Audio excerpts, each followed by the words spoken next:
voyez, ça a une forme tubulaire. Et quand on montre ça, tout le monde vous parle d'amiante. Sauf que l'amiante, les fibres inhalables sont observables au microscope optique, et que là, on est dans des échelles allant de 1 nanomètre jusqu'à quelques dizaines de nanomètres pour les plus gros. Donc voilà ces structures miraculeuses qui n'étaient pas attendues, mais qui existent aussi dans la nature. On en retrouve dans beaucoup de systèmes de combustion. Dès que les profils de température sont adaptés, en présence de métaux de transition, le carbone porté à haute température, donc sous forme mono, atomique ou un peu plus gros, au refroidissement rapide, se condense sous forme de nanotubes de carbone, et on en a trouvé dans des suites cheminées, dans des vapocraqueurs industriels. Donc faire des nanotubes de carbone, ce n'est pas non plus déroger aux règles de la thermodynamique et de la cinétique chimique. La morphologie des nanotubes de carbone, entre les modèles que je vous ai présentés et les photos réelles de nanotubes de carbone à plusieurs parois, vous voyez donc là au microscope à balayage, donc c'est déjà beaucoup moins rigide, ça ressemble un peu à du soja si macroscopiquement, et quand on les regarde au microscope à transmission, on peut voir les différentes parois, on passe à travers, et on voit donc ces différents plans avec des irrégularités sur les bords. Alors, là aussi on était content, et puis 2003-2004, il est revenu à la mode, le graphène. Alors là, maintenant, on parle beaucoup moins de nanotubes de carbone, mais on vous parle beaucoup de graphène. Et récemment, on en a parlé, puisque le prix Nobel de physique, cette année, l'ont eu pour le graphène. Le graphène, qu'est-ce que c'est? C'est un des plans du graphite, le mieux isolé possible, qui présente des propriétés à la fois mécaniques et des propriétés électriques et électroniques absolument remarquables. Donc, comme isoler un plan de graphène comme ça, c'était l'enjeu.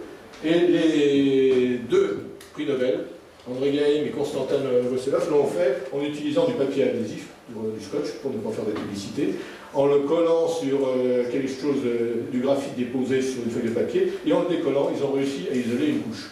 Bon, c'était un procédé barbare, mais ça a été le moyen d'isoler une monocouche de graphite. Après, il y a eu beaucoup de travaux pour essayer de déposer des monocouches de graphène sur du silicium ou autre, et ça, je dois dire que c'est remarquable. Et sur le plan applicatif, le graphène pourrait être en train de déplacer le nanotube de carbone qui faisait l'embellie aussi bien sur le plan mécanique et électrique il y a, je vais dire, quelques années, donc quelques mois. Le graphène maintenant, il y a sans doute beaucoup plus de publications sur le graphène que sur les nanotubes de carbone depuis 1 an ou 2.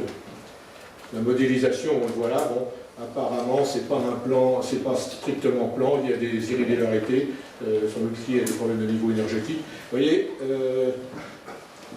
on remarquera qu'on est passé des fullérenes au graphène et que les inventeurs ou les découvreurs des nanotubes de carbone sont passés complètement à côté, sans doute à cause de la polémique 91-76. Pourtant, les deux japonais, je les connais tous les deux, s'entendent très bien.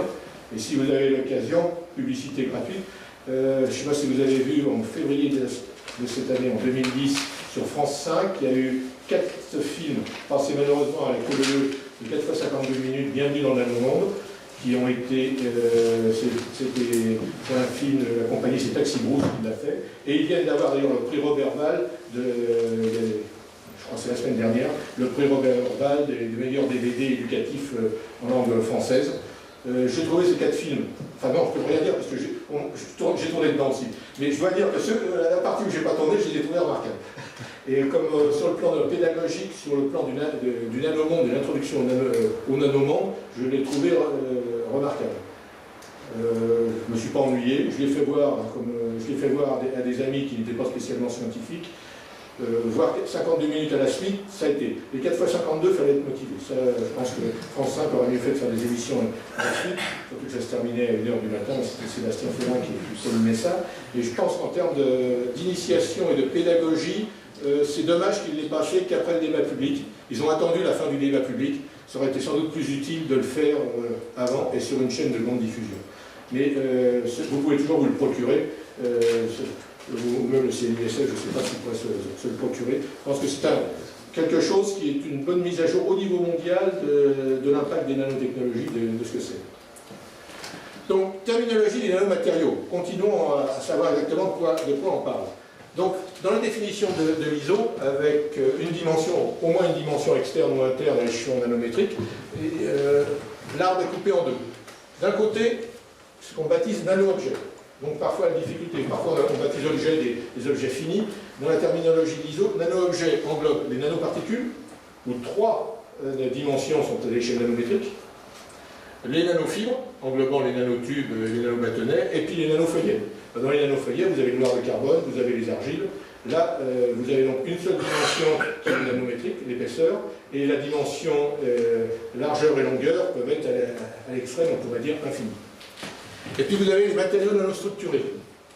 Alors, matériaux nanostructurés, ça comporte d'une part les agglomérats et les agrégats des nano-objets, puisqu'un nano-objet, en réalité, il n'existe jamais isolé. C'est quelque chose qui a un niveau énergétique très élevé. Donc, même dans l'atmosphère ici, s'il y a une nanoparticule qui se balade, la première chose qu'elle va faire, c'est en croisant une autre nanoparticule, c'est de faire un agglomérat de nanoparticules. Et éventuellement, ce qui peut être un risque, c'est de récupérer les virus, les polluants atmosphériques. Mais un nano-objet est à un niveau énergétique tel qu'il va tout aspirer.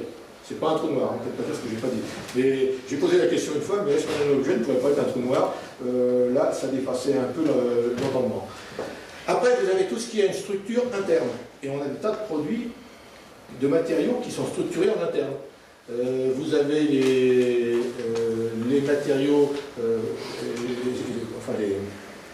les systèmes auto-assemblés, donc les produits chers à Jean-Marie Laine, ces systèmes qui s'auto-assemblent, donc qui se structurent à l'échelon nanométrique. Vous avez des produits comme les charbons actifs, les éolites, enfin les moléculaires, qui sont structurés en interne. Donc vous avez beaucoup de matériaux cristallisés qui sont structurés à l'extrême, et c'est une des difficultés, on pourrait considérer que n'importe quel alliage métallique est un matériau nanostructuré. Discutant avec des collègues de la DGA, je sais qu'il a presque réussi à me convaincre que l'aluminium l'aluminium pur est déjà un matériau nanostructuré, puisqu'il a ses propriétés que par l'existence de nanoparticules ou nanocristaux d'aluminium au joint de grain. Donc, difficulté de la définition, entre scientifiques et ingénieurs, ça va. Quand on commence à toucher au législateur qui veut introduire des règles, on voit où ça peut aller si on applique une définition un peu trop large. Et puis, donc, tous ces nanomatériaux, ils existent naturellement. Ils peuvent être produits par l'activité humaine, mais il y a ceux qui sont fabriqués par les industriels. Donc ce qui est visé dans toutes les approches, c'est les matériaux manufacturés, c'est-à-dire des matériaux produits intentionnellement pour avoir des propriétés spécifiques. Donc on rejette par exemple dans la définition et dans tout ce qui est réglementation, tout ce qui est l'essuie, produits de combustion des diesels, produits de combustion du fuel, qui contiennent des objets répondant à la définition des nanomatériaux. On rejette tout ce qui sort des volcans, qui est un des plus gros générateurs de nanoparticules dans l'environnement. Les feux de forêt, les barbecues, les cigarettes, ces choses-là ne sont pas prises en compte dans les réglementations portant sur l'hygiène des nanoparticules. On ne s'intéresse qu'à ce qui est produit volontairement par des entreprises de chimie. Alors, j'en ai illustré un certain nombre. Les tamis moléculaires, donc c'est des aluminosilicates qui sont fabriqués industriellement depuis la fin de la Deuxième Guerre mondiale, qu'on rencontre aussi bien dans les lessives que dans les catalyseurs pétrochimiques, que je donnerai un exemple après dans les systèmes de séparation de gaz. Donc là, vous avez des pores ou des canaux parfaitement dimensionnés, faisant quelques dixièmes de nanomètres, parfois un peu plus gros. Vous avez les polymères blocs, soit diblocs, soit triblocs, quand ils sont obtenus par polymérisation radicalaire vivante. Les masses moléculaires sont parfaitement définies et chacun des blocs d'un monomère ont des longueurs définies qui leur apportent des propriétés comme des tensioactifs et ils s'organisent dans les alliages thermoplastiques comme des tensioactifs en phase aqueuse, en donnant des micelles sphériques, en donnant des micelles cylindriques ou en donnant des structures planes. Donc les polymères blocs sont aussi des matériaux nanostructurés. Vous avez donc les structures supramoléculaires, dont j'en ai parlé tout à l'heure, dont Jean-Marie Laine a été le pionnier en France et a eu le prix Nobel pour ça. Vous avez les surfaces nanostructurées, qui existent déjà naturellement. La fleur de lotus en est un très bel exemple. Mais maintenant, on copie la fleur de lotus pour faire des surfaces auto-nettoyantes, où là, on travaille juste sur la mécanique, donc la structure en surface qui est nanostructurée, sans jouer directement sur la chimie. Puis bien entendu, on a les nanoparticules et les nanotubes, qui sont en définitive le point d'accroche de toutes les polémiques que l'on entend actuellement sur les nanomatériaux. Alors, chaîne de valorisation des nanomatériaux, il y a d'une part la production des nanomatériaux, que ce soit les nano-objets, les matériaux nanostructurés. Après, il y a tout ce qui est des intermédiaires, qui vont être des nanocomposites, qui vont être des formulations, donc des compositions contenant des nanomatériaux. Et puis après, il y a toute l'application textile, revêtement, peinture, qui vont rentrer dans des produits finis plus importants, tels que l'automobile, tels que les ordinateurs ou autres. Donc la chimie s'adresse en réalité aux nanomatériaux, donc objets et matériaux nanostructurés, éventuellement aux intermédiaires nanostructurés, mais on n'intervient pas du tout dans les produits finis, où là, ce sont des transformateurs, ce sont des fabricants, des assembleurs.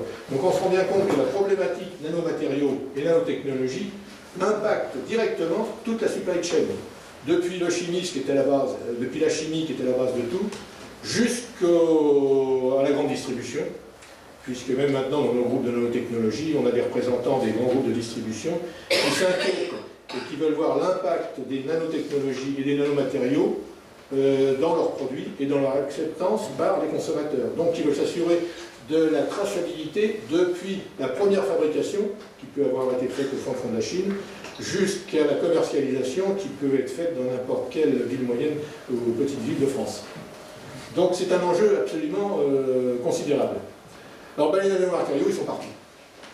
Je viendrai plus en détail après, mais on en a aussi bien dans les automobiles.